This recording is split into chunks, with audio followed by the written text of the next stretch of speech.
Oklahoma in the college football playoff? Georgia ranked number 5 ahead of Ohio State? Couldn't be my playoffs. You're listening to a Holyfield podcast. This episode of Creme Brulee is sponsored by The Vintage Wave, an online boutique sports apparel store with throwbacks and unique one-of-a-kind vintage goods. From new Mitchell and Ness looks to classic Nike and Adidas looks, The Vintage Wave has everything a sports or fashion fan could need. Visit them online at thevintagewave.com. Welcome back to the number one podcast in your headphones, Creme Brulee. I'm your host, Premal of Holyfield, riding solo this week. And without further ado, let's hit Yeah Fam or Nah. Before we get to the college football playoff final rankings, a recap of the past week in the NFL. We had a huge upset win for the Cowboys over the Saints on Thursday Night Football. Of course, you know you're bound to hear more on that later. Cam Newton throws 4 interceptions in the Panthers' 4th straight loss in a row. Throws 4 interceptions in the Panthers' 4th loss in a row. The Rams, Chiefs, and Patriots keep winning. And we are heading for a race to the top of the AFC between the Chiefs and the Patriots and who gets home field advantage. And the Houston Texans keep winning. They won their 9th straight with a win over the Browns. I have to be a Yeah fam this week. The Cowboys coming up with a huge win alone makes it a Yeah fam, and something I wasn't expecting. I don't think we need to delve into it any further other than Yeah fam. Okay, sticking in the NFL, the news of the week was the Green Bay Packers firing their head coach Mike McCarthy after a 4-7-1 start to their season, and following a 20-17 loss to Arizona, which no one saw coming. It is the first time Green Bay has ever fired a coach mid-season, and also the first time a Super Bowl winning head coach has been fired mid-season since the Colts were located in Baltimore. Yikes. So this has been a topic of a lot of debate. Some people do not like the move. It is a pretty disrespectful move to relieve a coach mid-season, and usually not common practice for a team of the caliber like Green Bay. However, I'm a Yeah fan with this move. It seemed like the team was quitting on McCarthy. It seemed especially like Aaron Rodgers and him had a strained relationship, and this gives them a head start on their head coach search. Why delay it any further? Aaron Rodgers is not getting any younger. You need to make a move now. They need to get someone that can work with Rodgers, and I just think it's laughable if anyone suggests Rodgers shouldn't be in or part of the decision in who they select as the next coach. It would be a shame to waste Aaron Rodgers' talent, and he should be considered either in person or just on the top of the brains of the front office in Green Bay, whether or not a head coaching candidate should be their next head coach. Look for it to be an offensive coach. We'll see if that is Josh McDaniels or someone else like that, but I would imagine people will be chomping at the bit at this Green Bay job, and giving them a head start in their coaching search makes that even better for them. Besides, Mike McCarthy is going to be just fine. He's still going to get his money. I don't think we need to worry too much. He's a Super Bowl winning head coach, and he will have no trouble finding employment in the NFL. Okay, now to the main event, the main headline of this past week in sports. The college football playoff was announced, and the final college football playoff rankings along with it. Of course, the first 3 were as predicted. Alabama, champions of the SEC, with a 35-28 win over Georgia, secured the 1 seed. Clemson, ACC champs, whatever that joke of a conference, who cares who the hell they beat, is the number 2 seed. Undefeated Notre Dame without a conference and a shit schedule secured number 3, probably because of their name. They're, of course, an at-large without a conference because they're fucking wimps.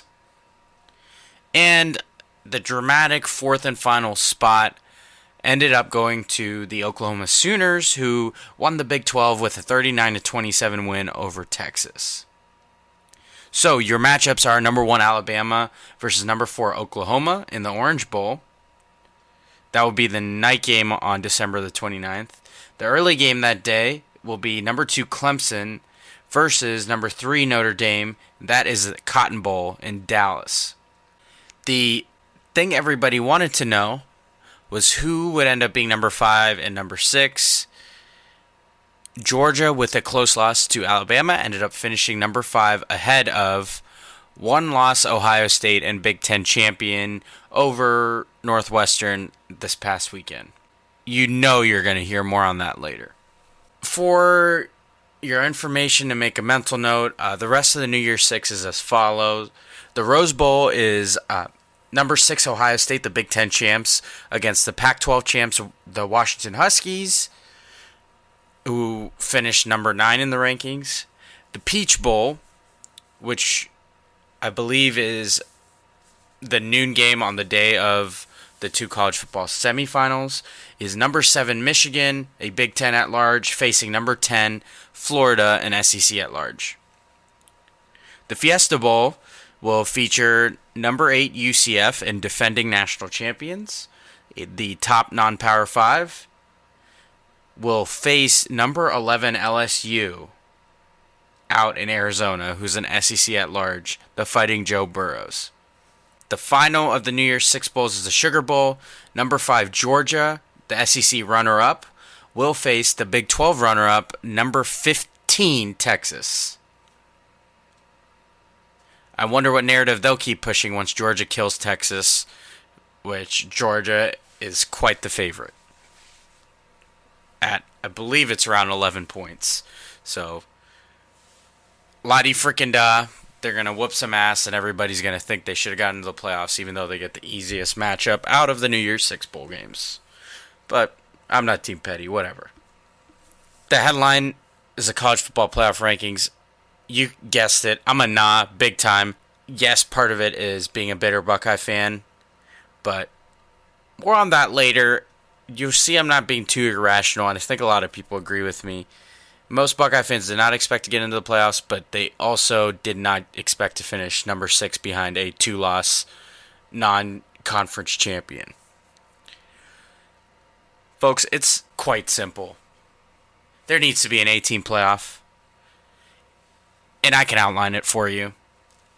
First of all, simply the Power 5 champions get automatic bids into the playoff. If you want a chance and you don't have the resume in the top 10, go win your conference. Get a good record, like Northwestern had a shot to, and win your conference championship game, and you get an automatic spot. That leaves 3 at-large bids. If a non-Power 5 finishes in the top whatever, let's say the top 12, they get one of the at-large spots automatically. So, of course, this year and last, that would have been UCF. They get automatically one of the 3 at-large spots for finishing in the top 12 of rankings and earning their way out of the top non-Power 5 gauntlet, if you want to call it a gauntlet. Of course, the way we solve a lot of these issues with travel and whatnot is that the top 4 seeds get home games. Yes, then you can just take away one game so that Alabama doesn't have to face the tough opponent like the Citadel, and every other SEC team misses out on their JV tune-up game in November. I think it'd be just fine to cut that one out. Those that complain about money, I have a solution for you. Assign those other 4 bowls from the New Year's Six. This year, they are Rose, Peach, Fiesta, and Sugar, the non-semifinal games. Now get to host the quarterfinal games. In the same system as it has been going with the 14 playoff. You rotate which 2 bowl games get to sponsor the semifinal game. For example, PlayStation still gets to sponsor the Fiesta Bowl. It's just, in my scenario, it is a college football playoff quarterfinal game, the Fiesta Bowl, coming to you live from Tuscaloosa, Alabama. Just like that. We still get money going to the schools. And a nice bonus is that If you are a cold weather school like us Big Ten schools love, if you finish in the top 4, you get to have one of these prissy southern schools come up to a real winter game and see how they do, see how they fare in real weather. So that would be a huge advantage, a huge money grab for all these schools getting home games. So, under my system, that would then leave the following matchups. Number 1 Alabama would face current final rankings number 9 Washington, who won the Pac-12.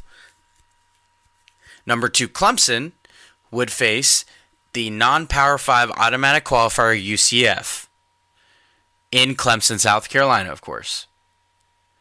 Notre Dame, as one of the at-large earnees, in addition to UCF, would be number 3. They would play host to number 6 Ohio State, champions of the Big Ten. And that leaves number 4 Oklahoma, champions of the Big 12, hosting the final and third and final at-large, an SEC team, Georgia, number 5. So under this current system, you'll notice I skipped over number 7. And that was because the 3 at-large bids went to earners written in the rules. So UCF got an automatic qualifier for finishing in the top 12. Notre Dame was ranked higher than number 7, which in this case, of course, is Michigan.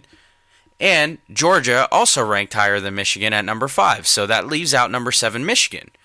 How many people are disagreeing with leaving Michigan out if these rules were outlined to begin with and they just simply didn't finish higher than the others? They didn't make their conference championship game this year.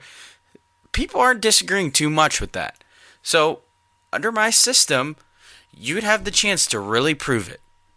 And solves all the issues of money. We create quarterfinal games, let's say 10 days, 2 weeks after conference championship games. Gives teams time to prep. Give them another 2 weeks, and that puts them in semifinal time like it usually does. And then, as it exists currently, the national championship would be 10 days after that. It works out perfect. It almost seems too perfect if you think about it. But I rest my case. It's the same system a lot of people agree with. This 8-team model, I think mine's the best, but, Team Petty. It almost makes too much sense, but we know it's a long time coming. We're more likely to see a 6-team playoff in the future before we get to 8, but if it's my perfect world, we settle at 8 because there's less disagreement between that 9th team that doesn't get in than there is that 5th team that doesn't. And in this case, like I outlined, the first team left out would be number 7 Michigan, and they wouldn't have much of a case because they didn't even make their conference championship game. So it's a result you could honestly live with. And I think if Michigan fans are being honest, they would live with that too. Okay, anyway, let's move on to likey, no likey, hate it. What I liked, didn't like, and hated from this week in sports. A likey to the Ohio State Buckeyes being back-to-back Big Ten champs. I got to witness both back-to-back Big Ten titles in person in one of Urban Meyer's final games. On that note, hate it to seeing one of the best coaches ever be forced to retire in Urban Meyer. Stepping down as head coach of Ohio State, making way for Ryan Day, who was the offensive coordinator and served as interim coach the first 3 games of this past season while Urban Meyer was suspended. Ryan Day is one of the unique young talents, offensive minds in college football, and it is a fantastic hire moving forward for the Ohio State Buckeyes football program, but it's sad to see Coach Meyer go. It's almost as if it's a likey, no likey, and hate it all wrapped into one. He's retiring after their Rose Bowl game. Just to give you an idea of Urban Meyer's greatness, finishes his tenure at Ohio State 82-9. That could be 82-10 after the Rose Bowl game, or 83-9. 3 Big Ten titles, a national championship in 2014, legendary season that I will never forget, and Buckeye fans everywhere will be telling their kids and their kids' kids about. And the most important, undefeated 7-0 versus that team up north. You cannot beat that. leaves behind quite the legacy that we hope Ryan Day is able to fill. Also, a likey from the Big Ten title is Dwayne Haskins. Fantastic game, throwing for 499 yards, making a huge Heisman statement to end his season before the Heisman ceremony and being invited to New York. Likey to that. Haskins for Heisman. Don't play yourselves and think it's anyone else. We can't talk about the Big Ten title without covering a little no likey. And my no likey goes to the Buckeyes not stepping on the gas when they had the chance. My biggest regret, even watching the game live and in person, was them choosing to run out the clock at the end of the first half. Next thing you know, they give up quick scores to Northwestern, and it is a ball game at the beginning of the second half. I think stepping on the gas at the end of the first might have broken their spirit, and it was something I was ranting about in person. Okay, bouncing around a little before I get back to me getting real fiery. Likey to the Cowboys defense, shutting down the high-powered Saints offense, winning a game 13-10, and really cementing themselves as the next young thing. If they can just stay healthy, it was a fantastic game to watch, see the defense carry their way and stop a very potent Saints offense and really get in Drew Brees' face and force him to miss a lot of throws, errant judgment calls, including a game-sealing interception at the end of the game. Likey to that. Okay, I promised you guys, even before the intro started, but here goes nothing with my hate it. Listen, I told myself I didn't expect Ohio State to get into the college football playoffs, and I was not going to get mad no matter what. But then, that stupid-ass college football playoff committee ranks a 2-loss, non-conference champion in Georgia ahead of Ohio State and a major conference champion in Ohio State in the final ranking. In what fucking world does winning arguably the toughest Power 5 conference, or at least half of a Power 5 conference, not count for anything? We're rewarding Georgia for losing? And pushing the narrative that just Georgia got left out of the playoffs? Spare me the fucking break here. The notion that if Oklahoma hadn't won and Georgia would have gotten in over Ohio State really grinds a lot of people's gears. Georgia lost to the Buckeyes' fucking backup quarterback that couldn't win a starting job here by 20 fucking points. And then, on top of that, in a text message to The Athletic, Big Ten Commissioner Jim Delaney says he's not frustrated with the college football playoff rankings. Quote, obviously would love to be in system every year, but have respect for those chosen and offer sincere congratulations to players and coaches at Alabama, Clemson, ND, and OU. End quote. Really, Jim? Fight for your conference, you fuck.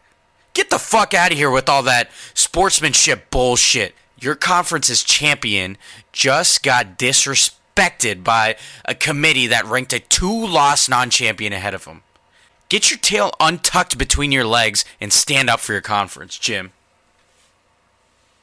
Then we have the stats department at ESPN in 538 giving the Buckeyes a 71% chance to be in the playoffs pre-selection show.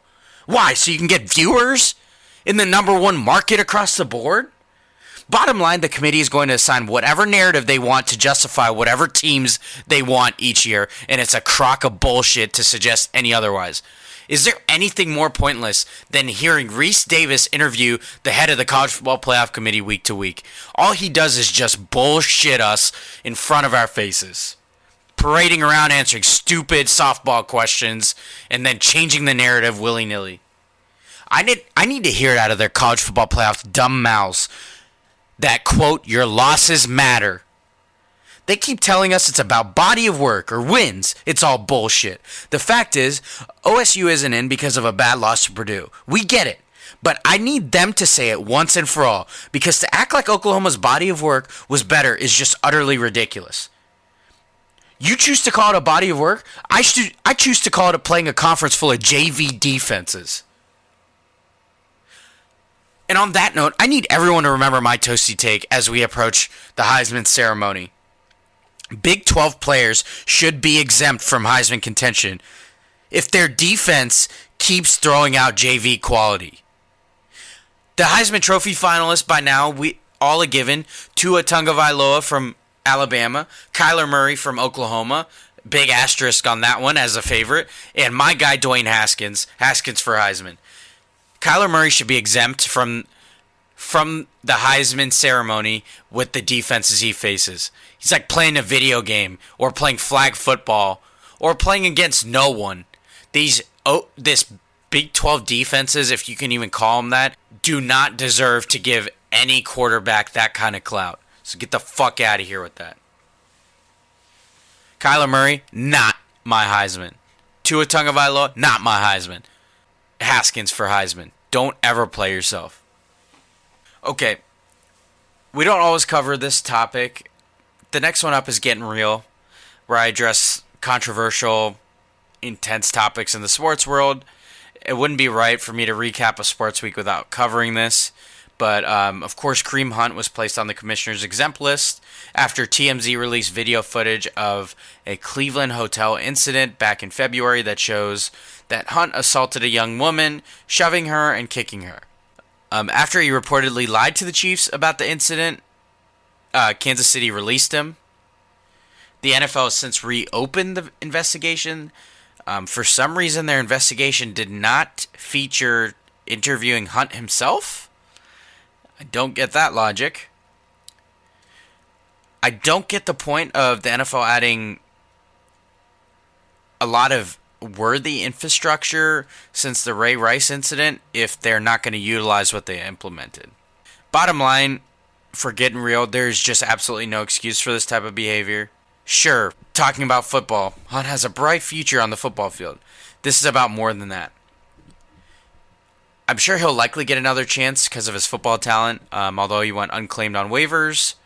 But I join a lot of people in needing to see some real sincerity, change, and remorse out of Hunt. Bravo to the Chiefs for not tolerating this, but Kansas City, let's look in the mirror because they're currently employing someone in Tyreek Hill who has quite the checkered past himself. I really hope, for Hunt's sake, that he changes for the better. But if I'm running a team, I'm probably not giving him a chance. We'll see if he can right his wrong, because eventually he will. And once that suspension happens, we got to see some real game suspensions. Especially after the Ezekiel Elliott 6-game suspension of last year. Anyway, kind of a somber topic. It is definitely worth getting real over because there's no excuse for Hunt's actions. But we will stay tuned on what comes of this because it is far from over. Alright, time to lighten the mood here. My favorite category is you played yourself. Some results from sports games that we didn't expect to happen and probably shouldn't have happened. But you played yourself. Number 1, Pittsburgh Steelers. You played yourself. It's the first time they lost at home while up 16 or more points. They were previously 174-0-1. They lost to the Chargers 33-30 after being up 23-7 at halftime. Yikes. The second you played yourself will stick in the NFL is Taylor Decker. Shout out Ohio State alum Taylor Decker, left tackle for the Detroit Lions. He scored on a TD reception this past week against the Rams. Very impressive trick play. A big man touchdown. We all love those. But then launched the football into the stands and had to work via Twitter to get the football back. I guess adrenaline takes over, but nobody's except from you played yourself. So you played yourself, my guy Taylor Decker. And last but not least, this one gives me a little bit of relief to cover. You played yourself, Georgia Bulldogs. They led Alabama by double digits twice in the past year and lost both times. They faked a punt attempt at midfield that had no semblance of succeeding. A crazy stat for you. Alabama and Georgia have played for 120 minutes of regulation in the last 2 seasons. Georgia has led or been tied for nearly 119 of those minutes and is now 0-2.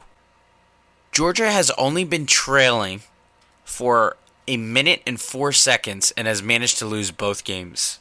Shout out to Ryan Brown, WJOX, for that little tidbit. Gotta give credit where it's due. But in summary, Georgia, you played yourself, and fuck you for being number 5. Okay, time for my version of Panic Don't Panic called Should They Be Worried? The first topic is college football teams with players who choose to sit out their team's bowl game in order to prepare for the NFL draft. We've already seen a lot of potential star players starting this. In years past, we've had plenty that have broken the mold, like Leonard Fournette. But this year is no different. For example, we had Michigan defensive lineman Rashawn Gary do it. Oklahoma State star running back Justice Hill do it, just to name a couple. Should they be worried? Hell no. These guys have to do what's best for their family and their own health. You'd rather have someone be fully in or fully out. No half-assing it. That's how injuries happen. That's how we're not safe. And if a coach does have a problem, they better keep that shit buried deep, deep inside. Because future recruits and players depend on it. You got to have your players' backs. I hope for each coach's sake that they continue to do that. One of the top prospects from LSU, Greedy Williams, cornerback, who's most likely going to be a first-round pick, surprisingly earlier than he thought, announced that he was entering the draft. Ed Orgeron found out on a radio show, but was still supportive. That's exactly the way to do it. Don't want to get caught not supporting your players, because the lifeblood of each program is recruits, and if they have aspirations of making it and can't see you having their back in their future, it's just not going to go well. So, no college football players who skip their bowl games should not be worried. The precedent has already been set, and they're doing what's best for their family with millions on the line. Nobody can blame them. And my other one's a fun one. Fantasy owners of Todd Gurley, should they be worried? The Rams already clinched the NFC West. Are you in trouble if you have Gurley or even Jared Goff, Robert Woods, or Brandon Cooks? I say it is cause to worry. The Rams gained a little bit by the Cowboys' upset of the Saints, and any kind of slip-up, they could see themselves clinching everything they need to clinch. So I'm definitely worried, especially if you're planning to go deep in the playoffs, but hopefully when they clinch, it's by the time your fantasy football playoffs are over. Okay, we like to wrap up every episode with who you got and what you feeling, and of course I got to recap last episode's picks. I picked the Chargers and Steelers game. The Chargers were without Melvin Gordon, of course, one game back at Kansas City. The Steelers had a game-and-a-half lead on the Ravens. I went with the Steelers, and it looked good for a while, but the Chargers came back historically 33-30, so I was wrong on that one. Then I picked the conference championship games, the ones that mattered, because who really cared about the Pac-12 one? And the Pac-12 one was quite the interesting game, finishing 10-3, with the only touchdown being a Washington Huskies pick six. But anyway, for the SEC championship game, Alabama versus Georgia, Alabama won 35-28, and shout out to Jalen Hurts, who was the hero for Alabama, led a comeback and a great story after he was benched this season, famously for Tua, and famously benched in the national championship last year. But a bonus fuck out of here with the narrative that he's better than other college football players just because he stuck around and didn't transfer and quote quit. Fuck you for that. Players can do whatever the hell they want and do what's best for them and their chances at a future for their family. So fuck out of here with that narrative. It's a great story for Hurts, but we don't need to compare it to other players who choose to transfer. That's not the right move. And of course, the ACC Championship, Clemson versus Pitt. Who gives a shit? Clemson won big, just as we thought. The Big Ten Championship, I picked my Buckeyes. They won 45-24, but unfortunately it wasn't a big enough victory. The Big 12 Championship was Oklahoma versus Texas. I went with my heart, not my head, and picked Texas.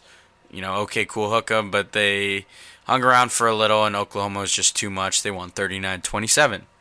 So almost right across the board, but not quite. This week I picked a little different of an NFL game. I like to mix up some of the less important matchups. The 4-8 New York Giants are visiting Washington, who is 6-6 and in serious quarterback trouble. The Giants have now won 3 out of their last 4. Washington is, of course, without Alex Smith and now without Colt McCoy, who got hurt for the season in their Monday night game against the Eagles. All 4 NFC East teams, by the way, are very much in the NFC East race, with Dallas only leading at 7-5. In this game, I got to go with the Giants. They are really hot right now, and Washington just doesn't seem like their year with the injuries, especially at quarterback. Adrian Peterson looks really young all of a sudden, broke off a 90-yard run against the Eagles, but I just think the Giants are more healthy and they are on a roll here, so I got to go with the Giants. With no more college football games until bowl games start, we'll wait to make picks on those so that we can build some suspense on these picks and cover a little bit more ground. But I wanted to do a little bit of a fun NFL one. And who ends up as the number 1 seed in the AFC? Of course, the candidates right now are the Chiefs, Patriots, and Texans. The Patriots have head-to-head advantages over both teams, so in the event that they all finish with the same record, the Patriots would clinch the number 1 seed. Here's the remaining schedule for each of them with 4 games left. The Chiefs have home games versus Baltimore and the Chargers, then travel to Seattle before finishing out their season against Oakland at home again. So 3 out of 4 at home. The Patriots will have 2 away games coming up at Miami and at Pittsburgh, and then finish their season at home versus Buffalo and at home versus the New York Jets.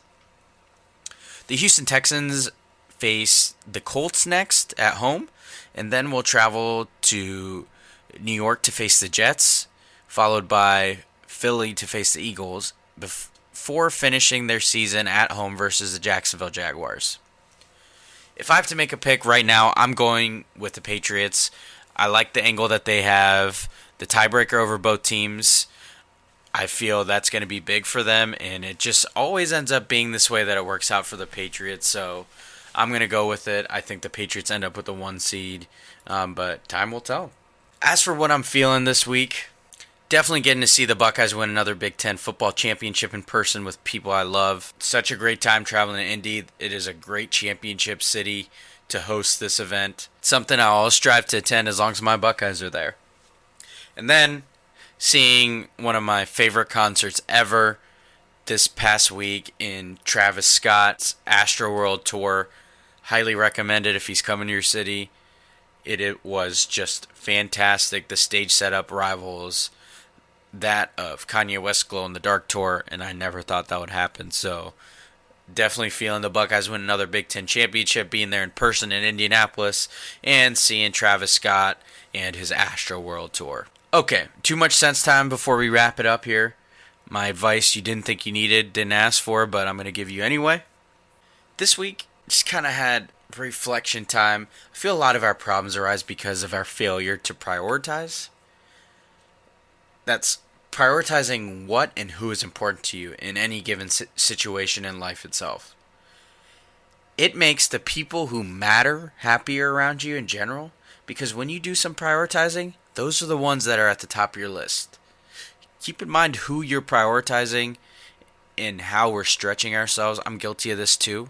Trying to make too many people happy instead of those most important to you can lead you down the wrong path and can lead to those most important to you that you have to deal with the most being upset. So keep your priorities straight is my too much sense for the week. And that wraps up another edition of the number 1 podcast in your headphones, Prem Brulee. As always, share this episode with friends. Get them to subscribe. Please check out all of our Holyfield podcasts and pieces of work. And we'll talk to you next time.